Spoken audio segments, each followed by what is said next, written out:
because I'm like, yo, I want to study the mindset of people who are great. And when I look at the mindset of people who are great, who did great things, I broke the pyramid down like this. I call this the pyramid of greatness. I'm going to start here with this person here. We all know that to be Phil Jackson. This is Phil Jackson. I'm going to use basketball, I'm going to use sports because I think we can all relate to sports. How many, huh? What rappers? Say some rappers. We can all relate to rap too, or music too. But I've been studying basketball when it comes to this because I've been learning the masters in it, you know, from the greatness in that. Now, I can use football, but I chose basketball because I love it so much. I can use other things too, but I love basketball so much. So I want to use this. And you don't have to know the sport to get an understanding of what I'm going to show you or about to show you, okay? So here we have Phil Jackson, who down here had the best player in the world, of course, Michael Jordan. And over here, we're going to put alongside Michael Jordan, Steve Kerr. I'm going somewhere with this. And so here's a man who talked about mindfulness, stillness, you know, centering. A man with 11 rings. Okay? A man with 11 rings. Studied this type of stuff. Mindfulness, meditation, stillness, silence, centering. Giving that knowledge to the best player in the world, Michael Jordan. In my eyes, Kobe is the greatest master teacher. But Michael Jordan is still, you know, the best player. And so you got Michael Jordan, Steve Kerr. This is a lineage tree that I'm creating for you. Down here, you know, we're going to put 6 rings, MJ. Then we're going to put 3 with the Bulls. 3 rings, Steve Kerr. Then we're going to put down here, we're going to put right down here, boom, boom. Steve Kerr, Tim Duncan. Steve Kerr moves on, Michael Jordan moves on and goes retire, or we won't look at the Wizard years because I think that was more ceremoniously for Jordan. You know, it was kind of like the old man that showed up at the park and he was still, because he was still great, people were like, let him play. It's like, hey, he's Michael Jordan, let him play. He's 65 years old though, nah, he's Jordan. So the Wizard years of MJ was more like the NBA looking at Jordan like, they're like, man, he's old though, but he's still Michael Jordan. You can't say no to Michael Jordan. So we gonna do Jordan just Bulls, right? Steve Kerr goes and joins Tim Duncan over in San Antonio. Steve Kerr, 2 rings here. Tim Duncan, 5 rings here. Okay? Then we gonna come down the tree again. Steve Kerr goes on. He retires. Steve Kerr goes on to what? Golden State. Obviously, we saw what just happened. And so now we come down here and we got Steve Kerr. We all know Steph Curry. So now we got Steve Kerr, Steph Curry. As a coach, comes over here, gets 4 rings. Steph Curry on his way to being great, 4 rings. Then we want to come down the tree on this side here. Phil Jackson moves on from here to the Lakers. So PJ goes to Lakers over here. Gets another 5. So we're going to say 6 rings here at the top for the Bulls. 5 over here with the Lakers, which creates 11. 5 over here with the Lakers. So he comes down. Who does he have over here? We're going to call it Kobe. Well, I'll just write it out then. Kobe Bryant. And we can put Shaq there. Shaq was very intelligent too in this whole thing. But we're going to put Kobe specifically for a reason. But I want to emphasize Kobe in this because the Lakers had already knew that the Lakers was going to belong to Kobe. The Lakers had already knew that the team was going to be his. not Shaq's. And so here we got Phil Jackson really molding and cultivating Kobe. Shaq just happened to be there, but he's really shaping Kobe. And so here goes Kobe as number 8. We're going to call him number 8 Kobe right here. He goes on with Phil Jackson, gets 3, right? And then come back down here, and then you got Kobe, who wins another 5 later on. Kobe wins another, not 5, but another 2 later on in the second half as, the Black Mamba. So you got Kobe early on winning 3 as number 8, and then 2 as 24. This is when Kobe really developed into the Black Mamba, 24, right? And then you can look down here, and we're going to look at Kobe. Kobe Bryant passes the torch of the Lakers franchise to LeBron James, LB. So here you go right here. Kobe passes the torch. Y'all remember when they was on the court and Kobe and LeBron had that little dap up, and that was Kobe passing the torch of the Lakers franchise to LeBron James, right? Kobe moves on. Kobe moves on to retirement, right? Kobe moves on to retire, gives it to LeBron. LeBron comes over to the Lakers, takes over. LeBron gets 1 ring. Now, there's something here I want you to see. I want you to see something here. There's a dichotomy here. There's a great change I want you to witness. Phil Jackson creates greatness across the board, right? Manifesting greatness across the board. And so when you look at the pyramid now, I want to show you something. Michael Jordan does not communicate with players. Because Michael Jordan, we know, was a killer. Michael Jordan was the type of player who didn't want to be friends with you. He didn't want to make friends. No new friends, Michael Jordan said. Michael Jordan didn't want to make friends.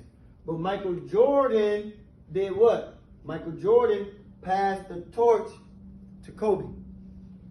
He passed that torch to Kobe because Kobe came at Jordan. I watched every game of Kobe's in 2019. I won't say every game, but I've watched every significant game of Kobe's from his younger career to his older career. And Kobe came at Jordan. He was like, Black Jesus, because they call him the Black Jesus. Like, Black Jesus, I'm Kobe Bryant. Who is Black Jesus? It's like, man, don't look the Black Jesus in his eyes. Black Jesus, what? But Jordan liked that. That Kobe had the guts to come at him. But it wasn't come at him like I'm better than you. It was come at him like, I want you. I want to know what you know. I want to take your spot. Jordan respected that. Oh, so you watching me? Yeah, I'm watching you. Okay, well, let me show you a thing or two. Jordan did him up. Go back and look at Jordan versus Kobe. Jordan schooled him. But the tables turned. Kobe started to outdo the old wolf. And so Jordan passed the torch to Kobe. Kobe passed the Lakers torch to LeBron. But Jordan never passed the torch to LeBron. When Jordan sits down and do an interview with you, or when Jordan sits down and talks to anybody, Jordan usually only talks to reporters, not players. Not players who turned into reporters or journalists. Jordan only talked to reporters, true reporters, if he's going to do an interview. But Jordan only sat down after the passing of Kobe Bryant. After Kobe Bryant passed, right? After he passed away, Jordan only sat down with one player in the interview. His name is Steph Curry. And so what I'm showing you here is you're about to witness Steph Curry do what Kobe and Jordan do. That was a validation. When Jordan sat down with Steph Curry, that was a validation. I'm passing the torch to you. And one thing about all these players that I love, So here's the pyramid. This is the pyramid of greatness right here. One thing about these players that I love,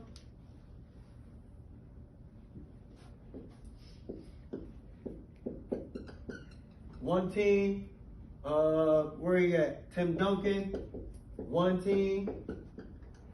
Who else? Steph Curry, one team. Kobe Bryant, one team. That tells me they were being, emphasize the word still. They stayed put. They didn't move. Steph Curry will retire a warrior. You can bet that. Steph Curry ain't gonna be the type of player that bounce around, jump around. And LeBron James is a great player, no doubt about it. LeBron James could have had more rings had he stayed put with Miami or with Cleveland. The new Cleveland he went to, not the old Cleveland. LeBron James could have got about 6 rings total. He could have passed Jordan, at least tied him. Just stayed put. LeBron James wanted to bounce around, which tells me, listen, they got LeBron James number 2 to Michael Jordan. And I love LeBron James. But LeBron James did so much moving around, he left a lot of great things on the table. Which tells me, LeBron James, yeah, he made smart strategic moves. Yeah, he made smart strategic moves. But in the game of basketball, LeBron James could have made smarter moves by just being still. Kobe Bryant got 5 rings, and the Lakers love him. The Lakers ain't gonna love LeBron like they love Kobe. Kobe is a child of the Lakers. Steph Curry is a child of the Warriors. They're not gonna love KD like they love Steph Curry. They got rid of KD quick, and we all know KD's better than Steph Curry. Basketball skill-wise, he's better than Steph. But they're not gonna keep KD over Steph. Steph is a child. Michael Jordan said, what? You get rid of my coach, I'm gone. They got rid of his coach. What did Michael Jordan do? He retired. Came back and played for the Wizards, but he left. One team, Steph Curry, one team, Kobe Bryant. One team. The importance of being still. Tim Duncan, one team, 5 rings. Kobe Bryant, one team, 5 rings. Steph Curry, one team, 4 rings. And I can guarantee you he's going to get about 6. And another thing about this, we want to look at another word that was mentioned up there. Another word that was mentioned up there.